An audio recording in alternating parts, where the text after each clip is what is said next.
All right, guys, we are back. Brett, Justin, Ben, making mistakes already. 41st Acre here.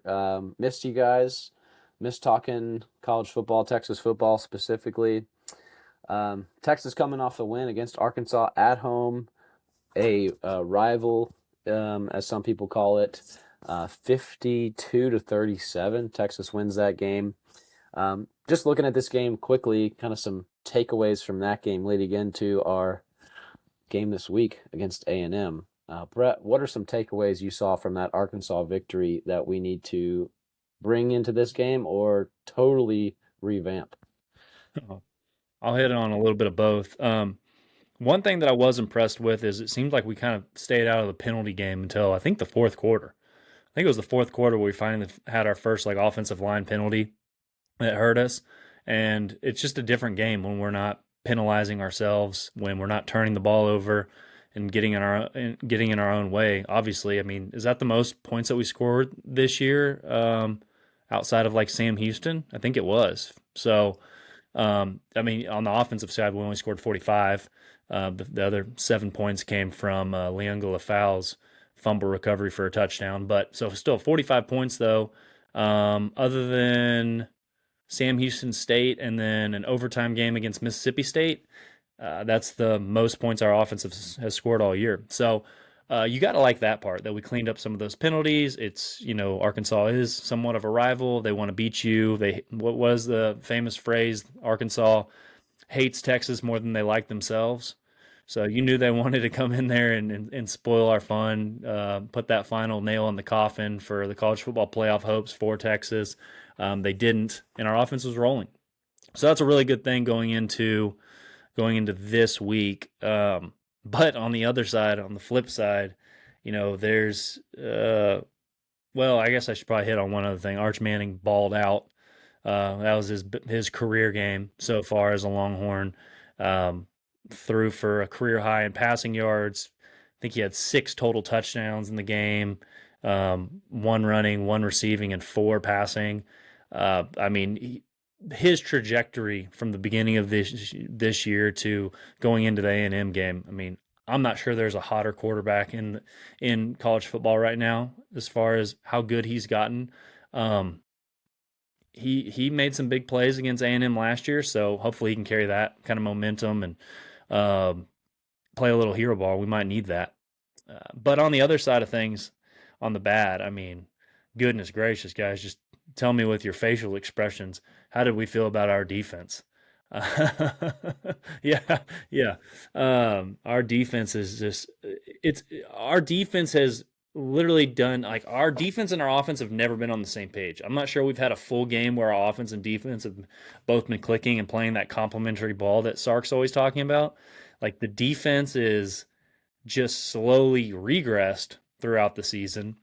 And when we saw a little bit of it against Mississippi State, or we saw a lot of it against Mississippi State, we saw a lot of it against Vanderbilt, and when the way Diego Pavia was able to come back, and then Georgia lit us up in the last quarter of that game. Otherwise, the defense was playing pretty good. But then you go play a home game against Arkansas, and a quarterback who resembles a very similar style to Marcel Reed in Taylon Green, and he just kind of carves you up. They take as many yards as they want to in that game. They kept it close for a lot of the game. Longhorns were able to pull away just because of our own explosiveness on offense, but the defense, goodness gracious, get it together, especially when we're going into a big game like this. You don't want to have some of those same mistakes that we showed against Arkansas. So, there's a little bit of good, the bad, and the ugly in the Arkansas game, but it would be nice if we could see the offense and defense work together as one team going into this one. I'm not sure I can count on it, but hopefully. Yeah, no, I couldn't say it better. I told you guys, we went to the game, and that was the first game we'd been to since I think out of conference home game. We didn't get a chance to go to the Vanderbilt game, um, and I was so unenthused to be there, which was really weird. Um, we watched the first half, and I just looked at the wife and said, "Hey, let's go grab some food, beat traffic. We can watch the rest on our phone." Um, and I don't know if that shows just the enthusiasm I have for the team or for Arkansas, just kind of what I was watching. I think we started walking when it was 21-20. So I guess we scored another field goal or something like that right before halftime. But it was just one of those games where watching the offense was super exciting, but it didn't feel complete with the way that the defense was playing. There's just no complimentary ball being played. And, this week will be different. It's obviously a rivalry. So I'm excited to go and watch, the Aggies come into DKR for the first time in, 12, 13 years, whatever it's been. Um, yeah, maybe 14 years, sorry. But yeah, I mean, the offense looks great. Arch has definitely gotten better this year, which I've really appreciated just watching him grow and really like quieting a lot of critics. Everybody's going to have their opinion. I understand that, but he looks so much better than what he did against maybe the first really 2 or 3 games, even those out of conference games. There was nothing that blew us out of the water. The run game is non-existent. That's going to need a total revamp whenever this season ends for sure. But otherwise, man, they still have their chance to make the playoffs. Believe it or not, I don't know if it'll happen. They do need some things to happen in front of them, but it looks like they have somewhere between 15 and 20% chance of getting in, which at this point they're going to take. But either way, you get to line up against your longtime rival for the first time at home in a long time. So I think whatever happened at Arkansas, maybe they were looking past them a little bit, even though we all said that was a bad idea. They'll be ready to go this week. I don't have any doubt in my mind. They play much better at home than they do on the road, which we've seen all season long. So, man, I know we didn't even talk about that. Maybe it was just them overlooking a little bit of Arkansas and just kind of taking a little easier than they should have, even though Arkansas can absolutely score. I think, what was it, Ben? We were the first ones to put up or to win by more than a touchdown against them, except for Notre Dame this whole season. So to be able to actually kind of put them away earlier in the game than others have is a good thing. So, Yeah, agreed. Yeah, not a lot to say about the game, but I'm glad they got the win. Yeah, I was actually a little nervous about the game. There's a lot of distraction last week. Stark having to come out Yeah. and say that, hey, I'm staying at Texas. I'm not going anywhere. Oh, good point. Yeah, that's good. That game being in between two big games, could you have a letdown? I was more nervous about Arkansas than I felt like I should have been. They were a 2-8 team, 0 wins in the SEC coming into that game. Thankfully, I don't know if it would have been any different with Taylor Green. I think the key was holding them to field goals early because they drove the ball right down the field, but we held them to 3, and then we got 7. I think that was huge to being up, what you said, 21 or 24 to 20 at halftime. We got touchdowns. They didn't. Like you said, Arch looked great. His best game, passing, receiving, and rushing touchdown. That's fun. Running game, still didn't look great. I know, Wisner. We didn't top 100 yards rushing. They Arkansas had 188 yards rushing. I don't know what to think about that. Definitely not a strength of the team. Hadn't been all year. Still find a way to win 8 games. So there's some scheme involved with finding a way to get first downs, move the ball when your running game isn't a strength. I would be curious, kind of on that real quick. Sorry, Ben. If we took the yards from screen passes and added that to rushing, because that kind of it's the Mike Leach way. Hey, that's the extension of the run game. Maybe that's the way he has to scheme around the fact that we just can't freaking line up and run block. So we've run the same play 3 games in a row to start out. Yeah, so. 3 out of 4 or something, right? Yeah. Yeah, It keeps working. They need to cover that guy. No. I hope they do a little I hope they fake that and hit somebody deep. Yeah, I thought they were going to do that this week. Actually, I was a little surprised. Save it for the Aggies. So, but I mean, that's a good first play call against A&M. Hey. So, so let's look into this game now. Here, 6:30 on Friday, and back to how it was growing up. Thanksgiving weekend, we get this rivalry game back. Kind of finalize a good Thanksgiving weekend with a win. At least that's what I grew up, in the '90s, looking forward to. But it's a Texas A&M now. It looks like a 2.5 point favorite, if I'm not mistaken, according to ESPN Bet. Over under right now is at 51.5. Looks like it's almost 50-50 on matchup predictor, and I don't know where it looks like the money line hasn't moved at all either, so it might be kind of even betting on both sides. Texas is the home team. I feel like that's a huge advantage with the way these teams are this year. A&M's been pretty good at home. We were looking at again like a lot of the teams they played, and pretty much the bottom half of the SEC has been the teams that A&M's beaten, and a lot of those games they did win at home, and they won convincingly. Whereas we played on the road against some of the common opponents, and the games were a lot closer than we wanted them to be. Um, again, none of these common opponents really mean anything. Just because we lost to Florida, you beat Florida, doesn't mean we lose to you. It's not the way football works, but it is the way the threads work online. So, um, but yeah, I mean, I'm happy that we're coming off a win, got some momentum coming into this game. A&M's got momentum beating Samford. I don't think they covered. I think it was like 54.5, and they won 48-0. Jeez. So a Come little on. bit, they underperformed for sure come against Samford. Maybe they were looking ahead, I but think they pulled their starters after the first quarter, to be sure, fair. yeah. I don't blame them. I think they got a hell of a coach in Elko. Questionable last year with some of the decisions. Actually, in this game last year, he went for it on fourth down twice, didn't Yep. get it, and I think that was the difference in the game. Um, They would have lost by 1 point. yeah, but again, you kick field goals early on, and then it changes the score later on, and they not kind of don't have to press quite as much Yep. late in the game. So I think Elko took a lot of heat last year. He's getting a lot of praise this year. Which last year Sark was getting all the praise. Now Sark's getting all the heat, and he's in discussions of leaving Texas. I feel like honestly with the transfer portal and everything, maybe Desmond Howard was trying to hurt Texas by getting players to not commit there, and maybe that's part of this whole these leaks with Sark leaving is to hurt the recruiting for the transfer Conspiracy portal. theories. That's a I fun like it. Yeah. conspiracy theory. Yeah.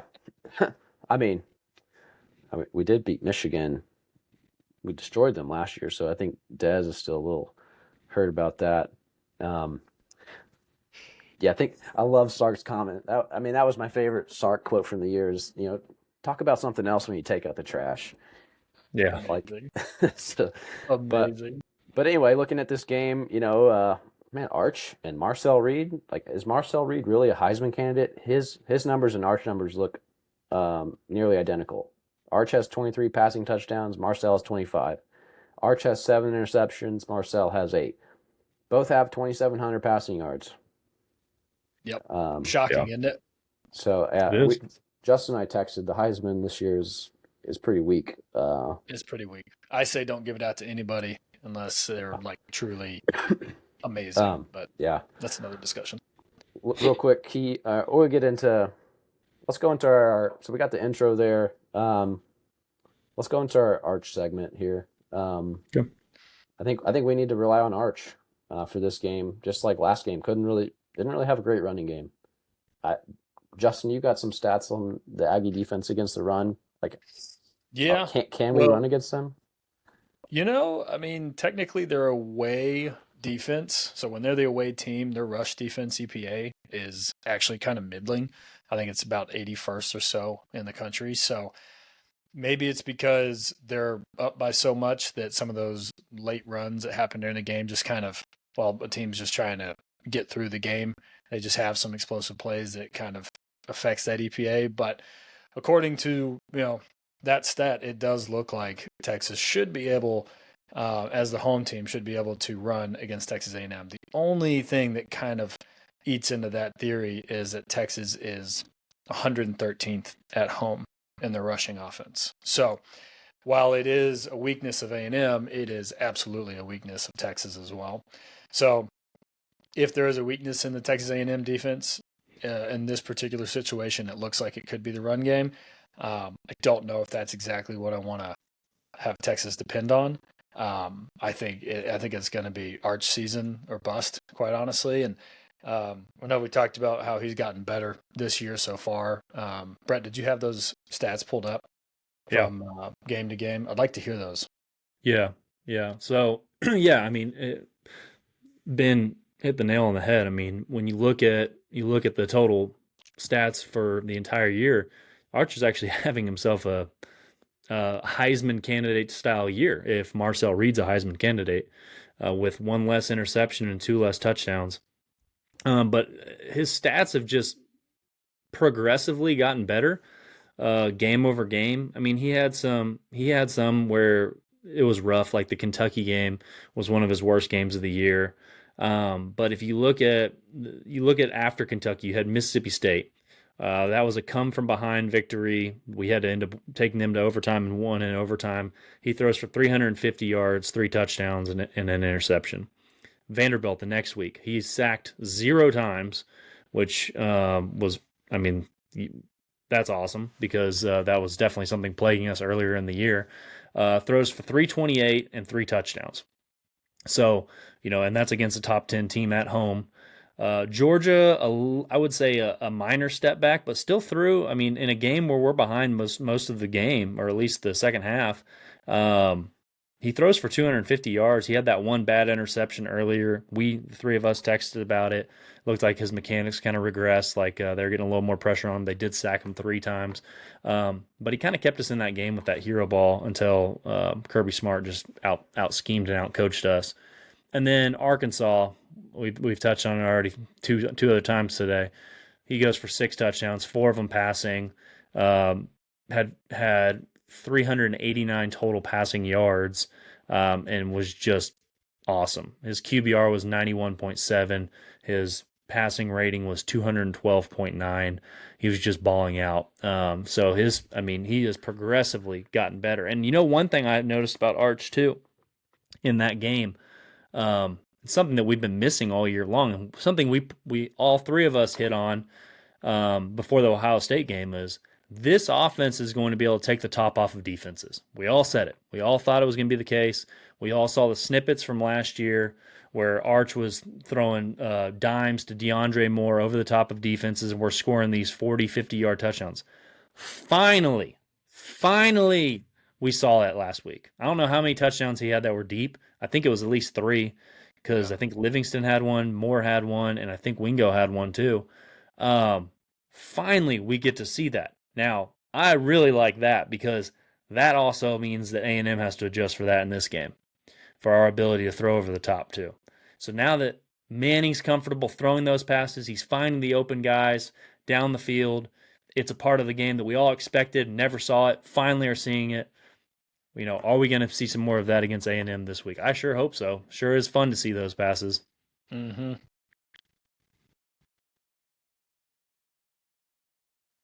Oh, my bad. I thought it paused.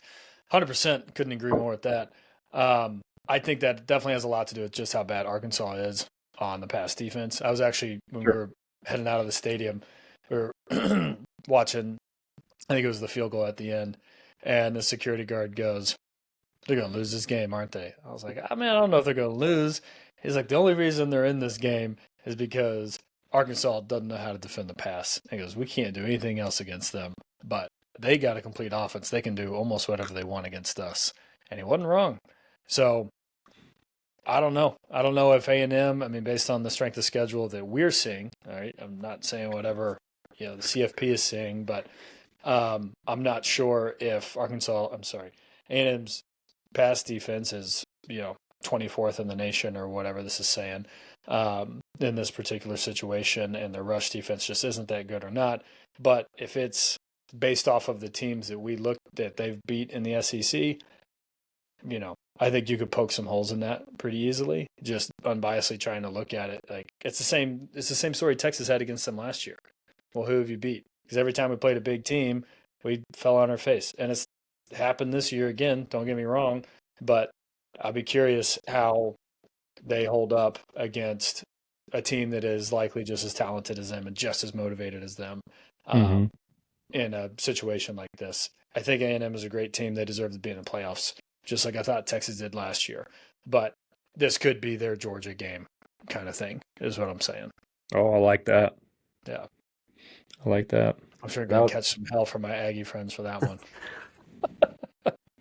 that would be a fun discussion, I'm sure, if Texas was able to pull off that kind of beatdown. Right. Yeah, I was again, like you said, it's like the exact opposite of last year. Texas being undefeated, or no, we had a loss coming, lost to Georgia Yeah. coming into this game. Yeah. But again, we controlled our destiny to get to the SEC championship game. A&M controls their own destiny this year to get the SEC championship game. Win and they're in, lose, and they need either Georgia, Ole Miss, or Alabama. I think two of those teams to lose. Yeah. Which those are all tough games. Rivalry week is so great because Alabama could lose to Auburn. Like Stranger it things could, have happened to yeah, Jordan Hare, that's for I sure. know. But yeah, and just like last year, like we were getting a lot of heat for the wins that we had against teams that had backup quarterbacks or True fired their freshman. coaches. Like I Yeah. mean, we do have some of these common opponents. Like Florida lost to their head coach. Auburn, who A&M played, their head coach got fired. LSU. LSU, Arkansas. Did South Carolina fire a coordinator? Maybe. I don't know about them. I mean, it should. Yeah. But yeah, very interesting that the storyline is flipped. I think A&M's definitely it takes a special year to win a championship. Looking back to when we won with Vince, we were down. Took a heroic comeback against Oklahoma State. We were down 35 to something, and then we win 56-35. A&M was down 30 to nothing against South Carolina or something, 30-3. 33. Came back and won. And Yeah. they almost let South Carolina have it at the end too. Like they turned the ball over. But again, you get the ball bounce your way. Some close wins, some good wins. But I want to talk. I know we kind of talked about running game. We can touch on running game a bit again here. Looks like Reuben Owens is the leading rusher for A&M. I think Le'Veon Moss is out for the game. Yeah. He's definitely their. I think their running backs are better than Texas running backs from what I've seen. For sure. Oh yeah. Is Baxter? Brett, you think we're going to see more from Baxter this game? He's had like 2 or 3 carries the last couple games, but nothing significant. Yeah, he just doesn't look right. I mean, we've talked about it. We were talking about it pre-podcast, but the ACL, I mean, that surgery, it's significant. The recovery on that is significant. To expect a player to be back where they were 1 year following is just unrealistic. And he's not. I mean, they made that expectation that he would be the same guy. He's not. He's definitely taken a step back. He doesn't have that same quickness, explosiveness that he had. Looks a little bit slower. And quite frankly, it'll probably be until next, at least spring camp, but probably fall camp before he really feels like his old self. It kind of goes to show that it was one of those areas in the transfer portal that Texas totally ignored going into this year. After losing, having detrimental loss to our running back room at the beginning of last year, to not have learned our lesson and gone in the transfer portal and make sure that we were well stacked with well seasoned with a lot of experienced players at the running back room, a little bit ridiculous. I mean, who on our team has significant snaps? Besides Trey Wisner in the running back room. So no, I do not think I don't think this is the game for him to have his coming out party. I think that's going to be a 2026 item if it ever comes. And I pray and I hope that that does come for him. But that's a significant injury, and he deserves more time to recover from it all the way before we throw him into the lion's den of high expectations. Yeah, no, I mean we've gone over the run game to where it's just mind numbing to me at this point. Like the fact that there was a consideration that Sark was going to maintain his 1,000-yard rusher this year didn't make sense to me. That was my prediction. I said I don't think we'll have 1,000-yard. I don't think we'll have a 1,000-yard receiver either. But that was more because there's not one guy. We like to distribute the ball differently. But the run game has just done nothing to impress me. we're still not even close to 5.0 yards per rush. Like we're lucky if we hit 4, quite honestly. There's been multiple games where I've gone back and looked, and Wisner's under 2 yards per rush. Like, Yeah. it is horrendous. So Yeah, if we're gonna, granted on that too, the offensive line has been so far below expectations in the run department that Mhm. I'm not sure if we had that all-star running back, how much of a difference it would have made in some of these games. Yeah, and I'm 100% with you there. A good example is Cam Scadaboo last year. Cam Scadaboo would get hit behind the line of scrimmage and go through 4 people and get 4 yards, right? Yep. So you can have guys that can do that, but yeah, you're 100% right. You either got to be slippery or like Ashton Genty level Why of are we bringing tough guy. Scadaboo up again? Hey, that's your favorite guy. How do you eat the taco? Yeah. But yeah, I think maybe we're looking at it like we said the wrong way, where we have to look at it in the Mike Leach point of view. That screen game is an extension of the run game. It's just kind of what we've adapted to or adopted on the season. So I think that all things considered, if we can line up and actually be physical and bring that rivalry fire like it did against OU, and actually be able to run the ball when it's important to run the ball, when the other team knows you can run the ball and they try to stop it and you can still do it, then I think we have a ball game on our hands. I think if we let A&M hand the ball off to Ohm, he isn't necessarily Devon Achan, but he's pretty slippery and quick like that. So he's a guy that can house one if we're not careful. So if you can run the ball and stop them from running and win the turnover game, that's how rivalry games are won. Period in the story. You can win it outside that. Don't get me wrong, but we got to make Marcel Reed make some bad decisions and contain that game, in my opinion. I don't know if we'll be able to run the ball. If we can, great, but I'm not counting on it right now. I know I said the stats say that we should be able to, but Well, pretty bad. I think it's a lot like last week. You just got to get 3 yards of carry, like turn a 2nd and 5 to a 3rd and 2. I think That's fair. I'm not expecting. I mean, the longest run last week was 12 yards. Yep. We don't have the explosive running game. We give No. up explosive run plays. I think that's what.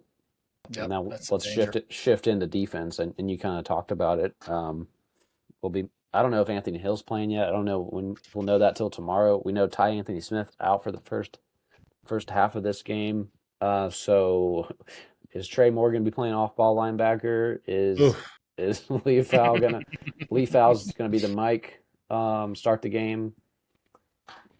Yeah. I saw feel much Trey more Moore. confidence about Sorry, I feel much more confidence about LaFau playing and starting in linebacker role than Trey Moore. Trey Moore, they bumped him up to, I guess he was playing the will position to start that game. I think right off the bat, they gashed us for like a 40-yard run. Yeah.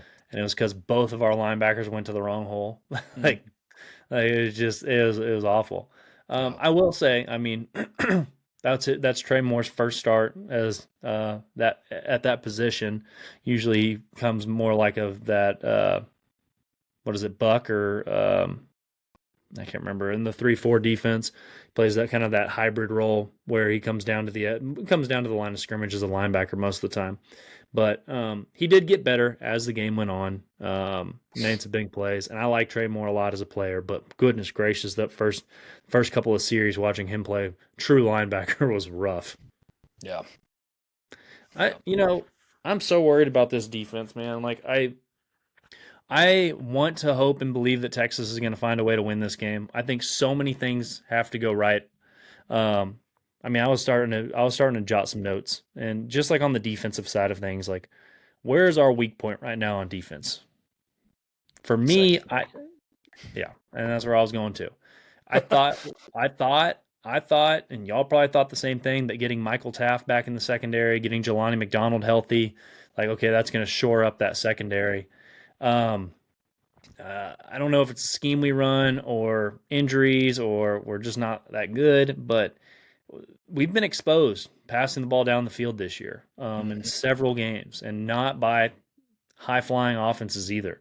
Mississippi State hung 38 points on us in 4 quarters. So, which defensive is going to show up? And then I do think this. I mean, say what you want about A&M playing a weak schedule. They've got some ballers, wide receiver, right? Yep, for We sure. talked about their running backs. They've got some guys that can explode, but like that Concepcion guy and Craver, I mean, those guys can make a move. They're very similar to like Isaiah Bond.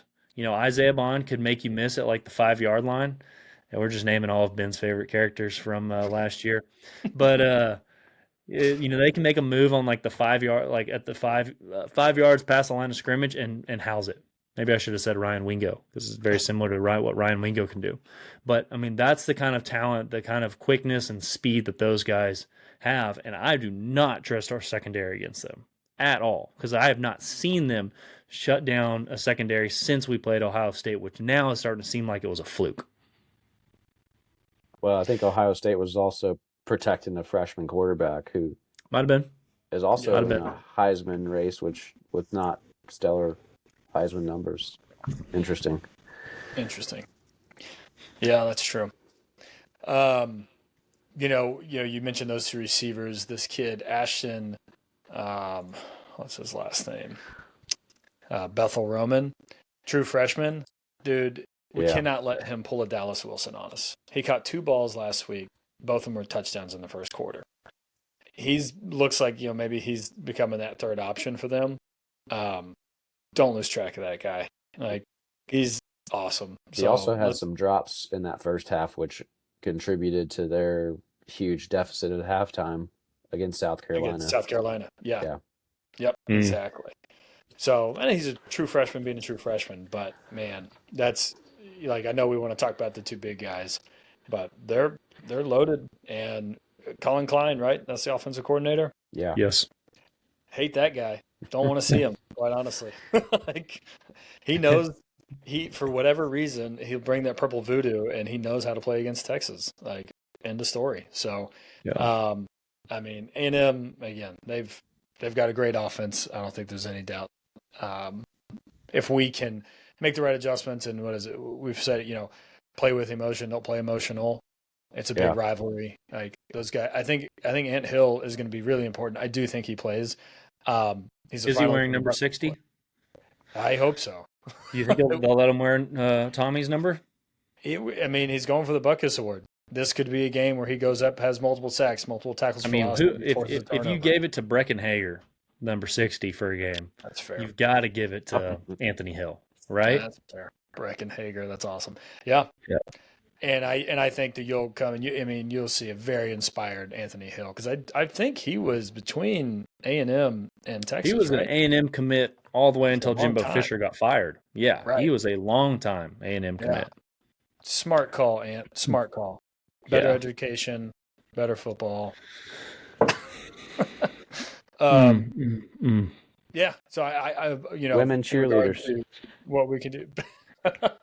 That's true. But I think Ant Hill is going to be super important to just helping that defense calm down, making sure we can control the run, making sure we can keep Marcel Reed in the pocket as best as we can, and let the defense do their thing. If it means running 5 DBs, run 5 DBs. Whatever you need to do to keep those guys in check. I mean, I really hope we can roll into this prevent defense frustration that we've talked about with that. Whatever we do when we have a 2-score lead and we just let them get 10 yards at a time, we can't do that, because they'll take that 10 yards and turn it into 20, 25 in a hurry. I don't know what's up with that mentality of defense.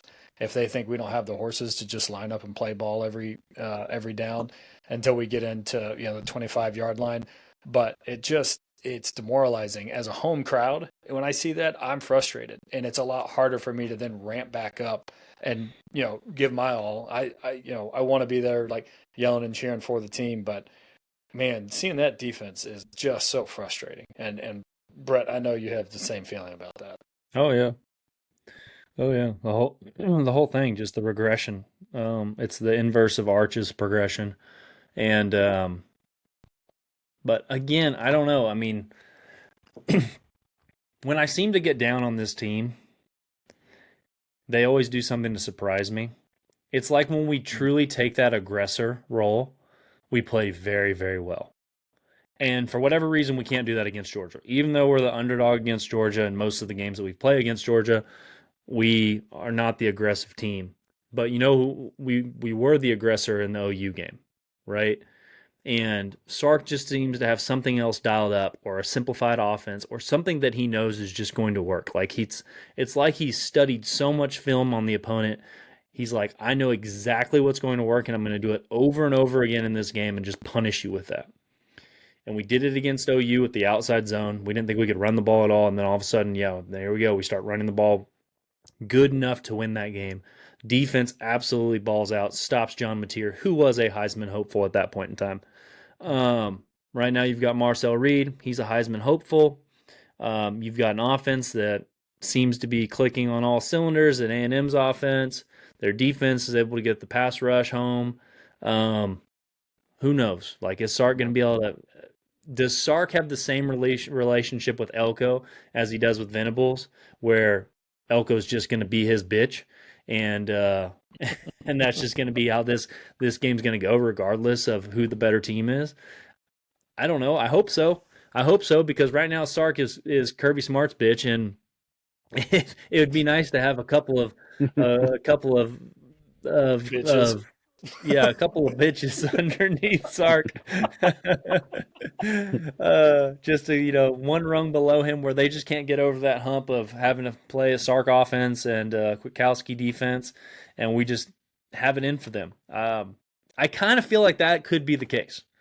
I don't know why. It just kind of signs are pointing that way. And I've got a whole list on my notebook right in front of me of things that have to go right for Texas to win this game. But against OU, we cleaned up the penalties for that game. We didn't turn the ball over that much in that game, if at all. And we scored critical touchdowns and played very complimentary ball. We did the same thing last year against A&M. We did the same thing last year against OU. Like, maybe this is just going to be rinse and repeat. Let's do this again. We know how to figure it out for whatever reason against these big ones. We can be aggressive. We're going to bring the pass rush on Marcel Reed. He's going to be as frustrated as he was last year with Colin Simmons and Anthony Hill hunting him down. And our offense is going to click, and Arch is going to hero ball out. There you go. Real quick, speaking of Sark being Kirby's bitch, where was this creative play call where Arch gets to catch a touchdown pass? Where is that against Georgia? Yeah. Like it's the little things like that. We're like, that's such a great play call. No one was going to expect it. Why did you wait to waste it against Arkansas? Yeah. That was so. It's like we're trying to put more and more. I feel like last game Sark really wanted to get a ton on film for A&M to have to review. I mean, we threw the ball downfield against Arkansas more times than we threw it against anybody else, maybe combined. Yep. Against Arkansas, and then same with that trick play. So maybe he's just trying to get so much on film they don't know what's going to happen. Need it against Georgia, man. Yeah, I'm agreed. cool doing it for A&M, but damn, man, you need it for some other games too. Yeah. Real quick on the aggression comment against Georgia. Like, I feel like we were over aggressive on defense and just out of position on the secondary those first two drives, and then whatever happened in the fourth quarter. But Taff has had his worst two stretches of games I've ever seen out of him. Yeah. And he's not a beat you with skill guy. He's I'm in the right place at the right time. Yeah, okay, I could probably run a 4.4 40. I'm pretty fast, but compared to a lot of players in this field, an average athlete, you got to be in the right place. He'll be lucky to be an NFL draft guy, but he's been a key component to this secondary because he's been in the right place. Yeah. We need him. Blake Gideon. Yeah, we need Blake Gideon was faster. But just be in the right spot. Don't, trust your instincts and your film study, your preparation. And so I'm hoping he has a bounce back game. The secondary has been a weakness, I think, of late. So that needs to be improved. And actually, on the contrary, I think A&M's secondary is vulnerable. Ricks, I think, is one of their corners. he's very beatable. He's very physical too, and if there's an incompletion, he likes to do this little thing. I don't know what that is, but just look out for that. I think the A&M, the front seven, I think is really good. Howell leads the SEC in sacks. Colin Simmons is right behind him with 10, 11.5 for Howell, 10 for Colin Simmons, and then Torian York, emotional football player at linebacker. He's kind of the heart and soul of their defense. I think if you let him start making plays against you, stopping the run, knocking the ball out from a catch, I think the A&M team really builds on his emotion. So if we can somehow prevent Torian York from being a game wrecker, I feel really good about the Texas offense against their A&M defense. Yeah, So that's fair. Prediction time. We Yeah. ready for it? Okay. Yeah, I've got 42-38. Damn. I think it's Damn, gonna that's be a big score. yeah. You mean look at A&M in a lot of these games, like against Notre Dame. Like Notre Dame historically a team that's just kind of run the ball, play defense, and they put up 40 something points against Arkansas. A&M beat Arkansas 48-42. South Carolina, they gave up 30 points in the first half. I do think it'll be a little defensive battle the first 2 or 3 possessions. I think there's going to be a lot of everybody wants to win this game, and maybe there's going to be a little excitement. So I'm hoping the defense comes locked in, ready to play. Just the way I've seen it so far, like these big games. Last year against A&M, we came out, played well, but so far this year against Georgia, against Ohio State, just coming out a little flat, and then too little, too late. But I think Texas comes out, kicks a field goal to win it, 42-38. That's some Aggie math. That's 4 points. Yeah, what kind of 41-38 here? It just You want to go, Brett? 0 seconds left. We're padding the stats for Shipley. There you go. You want me to go, Brett? Yeah. All right. Man, I really wanted to come on here and just say 27-25. Just like how I get it. Have some crazy score happen. Man, emotions gonna be riding high. I anticipate to be very hoarse after the game from all the yelling. I do think it'll be a fourth quarter game. I guess I should say I hope it's a fourth quarter game, because then it's something that hopefully will come out on top, but have something to remember as well. 27-24 seems like that's what Vegas is saying. I'll say 28-30. So there's your last second field goal to win it. Maybe 27-30. I anticipate we'll give up a couple of field goals. So I'll go 27-30. Good guys. I hope it's a close game, one way or the other, honestly. But I certainly hope Texas comes out on top. So I'll go Texas 30-27. Okay. Good. It's 2 picks for Texas. Uh-oh. All right. Here's the reasons that Texas is going to lose this game. Penalties. We have not been able to figure out the penalty bug in like the past 5 years. That has continued to hurt us. Turnovers. We are prone to turning the ball over, at least earlier in the year. I could see this being a game where there's significant amount of turnovers, and we could lose the turnover battle. Easy. Arch has been flustered in some of these bigger games, especially when they get pressure on him. He starts to he gets out of his mechanics. His vision's really quick, and he gets a little quick-footed and just doesn't make the right throws and right decisions. That could be something that plagues us. Our defensive backs have been terrible recently, and A&M has some studs at wide receiver, and our offensive line has been bad all year, and A&M has a very good defensive line. So with that, Those are all the reasons why Texas is not going to beat A&M. However, Not so fast. this is a rivalry game, and I really like Sark in these games. He always has something ready to go. He somehow gets these guys motivated to go and play maybe above their talent level. Last year, he was able to convince his team to go into Kyle Field and just absolutely dominate in all phases of the game, right? It was 17-7 was the final score, but it wasn't really a 17-7. We could have beat them 35-7 had we continued to impose our will. But we ran the ball on them all day. We passed, cut up their defensive backs.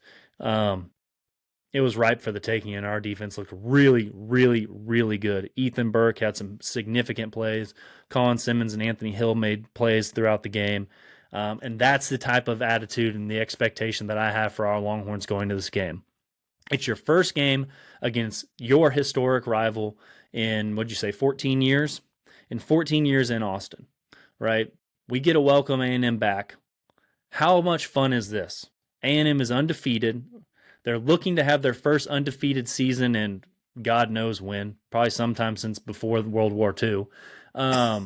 And we have an opportunity to ruin that for them. We have an opportunity. They're going to make the college football playoff, but we have an opportunity to be the team, to be the Michigan to their Ohio State, right? To be that thorn in their side, put that asterisk on their season.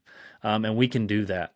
And I fully anticipate our guys getting up for this game. So with that being said, Arch, he's going to ball out. He's going to become a legend, a Longhorn legend in this game, as Longhorns do for games like this. I think our defense is going to figure it out, and we're going to be able to shut them down at least enough to win this game. And the Longhorns are going to come out and win this 35-31. Boom. I like that. Let's go. I like that. All right, guys. You guys both going to the game, huh? Yeah. Sweet. Well, y'all be loud. Wear orange. Come early, stay late. As always, we are unfiltered, a little biased, 100% truthful. I got it right for this game. Hook 'em horns. We'll see you at post game. Hook 'em. All right.